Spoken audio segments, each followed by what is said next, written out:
આપણા અવસ્થિત થયેલા એ આપણું વ્યવસ્થિત, તે વ્યવસ્થિતની લિંક છે. કરતા કયું એટલે એને કરવું પડે એવું નથી, પણ આપણે જ આપણાથી કરેલા હતા તે આપણે જ આપણા નીકળવા માટે એ કરેલાની સંજ્ઞાઓથી બધેથી કરવાપણાના સંજ્ઞાઓથી નીકળી જવું પડે. ત્યાં સુધી કરતા ભાવ ખાલી થાય એવો નથી.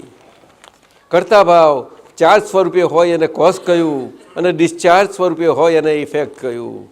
શું કહ્યું? કરતા ભાવ શું કહ્યું? હા, એટલે આપણે જો ના સમજીએ તો અહીંયા આગળ માર ખાઈ જઈશું, સ્લીપ થઈ જવાય.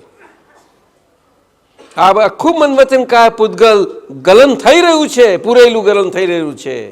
અને એ જન્મ થયા વગર આજે આ સ્થૂળ શરીરમાં આવે નહીં. અને સ્થૂળ શરીર કેવું પાછું?